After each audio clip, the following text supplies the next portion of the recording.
ప్రతిపడు నియోజకవర్గాన్ని అన్ని విధాల అభివృద్ధి చేసిన ఘనత ముద్రగడ కుటుంబానిదే. మళ్లీ ముద్రగడ ప్రతిపడు నియోజకవర్గం నుండి పోటీ చేయాలని ప్రజలు కోరుకుంటున్నారు.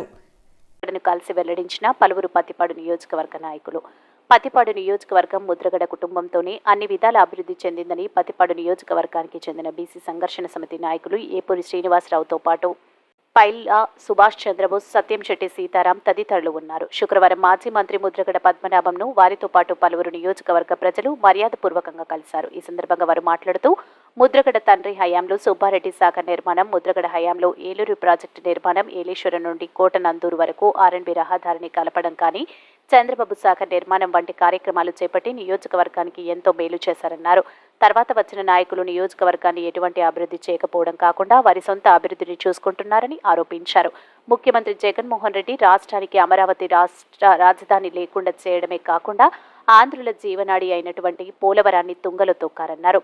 మళ్లీ జగన్మోహన్ రెడ్డి ముఖ్యమంత్రి అయితే రాష్ట్ర అధోగతి పాలు అవడమే కాకుండా యువతకు భవిష్యత్తు లేకుండా పోతుందన్నారు. ముఖ్యమంత్రి జగన్మోహన్ రెడ్డి బారి నుండి రాష్ట్రాన్ని కాపాడడానికి ముద్రగడ బాధ్యత తీసుకోవాలని ఈ సందర్భంగా వారు కోరారు. పతిపాడు నియోజకవర్గం నుండి ముద్రగడ మళ్లీ పోటీ చేయాలని ప్రజలు తాతాలాడుతున్నారని ఈ సందర్భంగా తెలియజేశారు. పిఠాపురం నియోజకవర్గం నుండి కూడా భారీ సంఖ్యలో అభిమానులు తరలి రావడంతో ముద్రగడ స్వగృహం రాజకీయ సందడి వాతావరణం నెలకొంది. చేరడానికి నిర్ణయించుకున్నారని తెలిసి చాలా సంతోషంగా, వ్యక్తిగతంగా ఆయన మీద ఉన్న అభిమానం కొద్దీ ఈరోజు ఇక్కడికి రావడం జరిగింది. అలాగే నిన్న మా పార్టీ నాయకులు జ్యోతుల నెహ్రూ గారు కూడా వచ్చి ఆయన కలవడం చాలా సంతోషదాయకమైన విషయం. గతంలో ఈయన ప్రతిపాడు నియోజకవర్గం నుంచి ఎమ్మెల్యేగా, మంత్రిగా పనిచేసిన సమయంలో మా ఏలేశ్వరం మండలం అవ్వచ్చు, ఏలేశ్వరం గ్రామం అవ్వచ్చు చాలా అభివృద్ధి చెందాయి. ఆ రోజు ఏలేరు ప్రాజెక్టు నిర్మించినప్పుడు చాలా గ్రామాలు ప్రాజెక్టులో నదీ గర్భంలో మునిగిపోయినప్పుడు ఈ లబ్ధిదారులు అంటే ప్రాజెక్టులో నష్టపోయిన రైతులైతే ఎవరైతే ఉన్నారో, ఆస్తులు కోల్పోయిన రైతులైతే ఎవరైతే ఉన్నారో వాళ్ళందరికీ కూడా ఆ రోజుల్లోనే కోట్లాది రూపాయలు ప్రభుత్వం నుంచి రప్పించారు. ఈరోజు ఆ రోజు వచ్చిన డబ్బులు లెక్కేసుకో కొన్ని వందల కోట్లు ఈ రోజున్న పరిస్థితుల్లో ఆ రూపాయలు ఉంటాయి. మా ఏలేశ్వరం డెవలప్ అవ్వడానికి కారణం పద్మనాభం గారు అని చెప్పేసి ఘంటాపదంగా మేము చెప్పగలం. ఆయన తెలుగుదేశం నుంచి లేకపోతే జనసేన నుంచి ఈ రెండు పార్టీల పొత్తు నుంచి పోటీ చేయడం అనేది చాలా రెండు పార్టీలకు కూడా చాలా శుభపరిణామం అని చెప్తున్నాను. ఎందుకంటే ఈరోజు రాష్ట్రానికి ఇటువంటి నేత అవసరం ఎంతైనా ఉంది.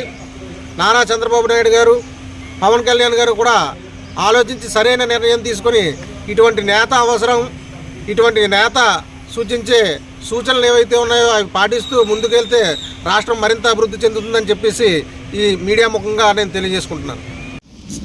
అందరికీ నమస్కారం. నా పేరు ఏపూరి శ్రీనివాసరావు, ప్రతిపాడు నియోజకవర్గం బీసీ ఐక్య సంఘర్షణ సమితి కన్వీనర్గా పనిచేస్తున్నాను. ఈరోజు గౌరవ మాజీ మంత్రివర్యులు ముద్రగడ పద్మనాభం గారిని మర్యాదపూర్వకంగా కలవడం జరిగిందండి. ఏమిటంటే ముఖ్య విశేషం, ఇటీవల చోటు చేసుకున్న పరిణామాలు ఇప్పటికే మనందరికీ కూడా తెలుసు. జనసేన తెలుగుదేశం పార్టీ పొత్తులో భాగంగా అన్ని పార్టీలు వచ్చి పద్మనాభం గారిని వాళ్ళ పార్టీలు ముఖ్య నాయకులు కలవడం ఏదైతే ఉందో అది చాలా శుభపరిణామంగా మేము అందరూ కూడా పరిగణిస్తున్నాము. తెలుగుదేశం పార్టీ అయినా పర్లేదు, జనసేన పార్టీ అయినా పర్లేదు, ఏ పార్టీ తరఫున ఆయన నిర్ణయం తీసుకున్నా మా అందరికీ ఇష్టపూర్వకమే.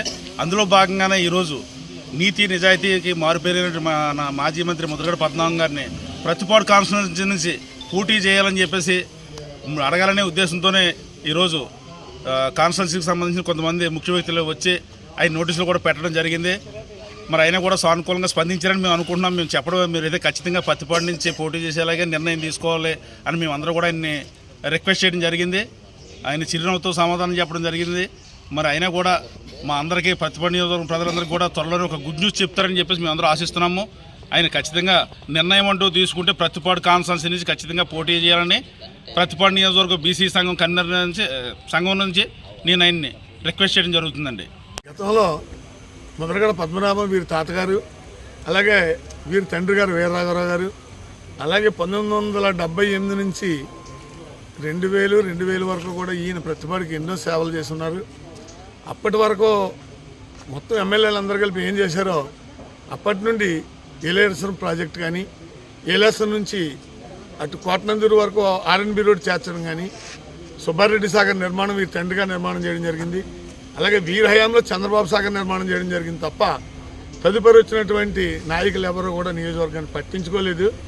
ప్రస్తుతం ఉన్న నాయకులు కానీ ఈ 2000 నుంచి ఉన్నటువంటి నాయకులు కానీ ఎంత సంపాదించుకున్నాం, ఎన్ని కోట్లు ఇవ్వగలుగుతాం అనే ఆలోచనలో సంపాదించుకున్నారు తప్ప ప్రజలకు ఎటువంటి న్యాయం జరగలేదు. ఎక్కడ ఏ విషయం కూడా డెవలప్మెంట్ ఏది జరగలేదని చెప్పి నేను తెలియపరుస్తున్నాను. మరొక విషయం ఏంటంటే ఈయన ఏం సంపాదించుకున్నాడు అంటే జనాల్లోని తన కులంలోని మంచి పేరు సంపాదించుకున్నాడు. గతంలో చంద్రబాబు నాయుడు చేసినటువంటి అకృత్యానికి అది మీ అందరికీ తెలిసిన విషయమే. చంద్రబాబు నాయుడిని ఓడించాలి అని ఓ పిలిపిస్తే ఆయన కార్యకర్తలందరూ కలిపి చంద్రబాబు నాయుడిని స్టేట్ మొత్తం ఓడించడం జరిగింది. ఇప్పుడు కూడా ఈయన స్టేట్ మొత్తం తిరిగి జగన్మోహన్ రెడ్డిని ఓడించకపోతే రాష్ట్రం ఇంకొక 40 సంవత్సరాలు వెనక్కిపోద్దని చెప్పి తెలియపరుస్తున్నాను.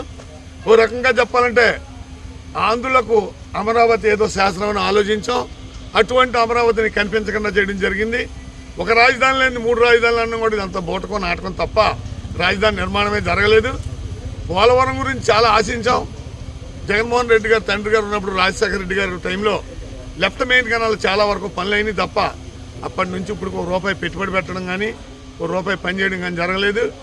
ఆంధ్రుల జీవనాడి పోలవరం ప్రాజెక్టు, అటు పోలవరం నాశనం అయిపోయింది, ఇటు అమరావతి నాశనం అయిపోయింది. కాబట్టి తప్పకుండా ముద్రగడ పద్మనాభం గారు అనేటువంటి వ్యక్తి ప్రతిపాడు నుంచి పోటీ చేసి శాసనసభలో కూర్చుని ఈ రాష్ట్రాన్ని వెనక్కి వెళ్లకుండా చూడవలసిన బాధ్యత ఆయన మీద ఉందని చెప్పి ప్రతిపాడు నియోజకవర్గం ఈయన గురించి మరీ ఎదురు చూస్తుంది. కాబట్టి ఈ 20 సంవత్సరాలు వెనకబడింది, ఇంకా 40 సంవత్సరాలు వెనకబడకుండా అక్కడ మైన్స్ ఉన్నాయి కాబట్టి ఆ మైన్స్ దోచుకోవాలనేటువంటి ఆలోచనలో ఎంతో వ్యక్తులు ఎంతో మంది ప్రాధాన్యత సంతరించుకున్నారు. అటువంటి మైన్స్ ఎక్కడుందో కూడా తెలియనటువంటి వ్యక్తి ముద్రగడ పద్మనాభం. అభివృద్ధి తప్ప ఈయనకి ఏ విధమైన ఆధారం తెలియదు, ఏ విధమైన ఆధారం అక్కర్లేదు. రాష్ట్రాన్ని కాపాడవలసినటువంటి బాధ్యత చూడండి. పవన్ కళ్యాణ్ వాళ్ళు కూడా ఏదో వ్యాన్లు తయారు చేసుకున్నారు. అదే విధంగా తయారు చేసుకుని మొత్తం రాష్ట్రం తిరిగి రాష్ట్రంలో ఇవాళ స్వచ్ఛమైనటువంటి గవర్నమెంట్ని, స్వచ్ఛమైనటువంటి పరిపాలన చేసేటువంటి వ్యక్తుల్ని తీసుకెళ్లి ఈయన కూడా శాసనసభలో కూర్చుని రాష్ట్రాన్ని కాపాడవలసిన బాధ్యత ముద్రగడ పద్మనాభం మీద చాలా ఉందని చెప్పి నేను సభాపూర్వంగా మనవి చేస్తా ఉన్నాను.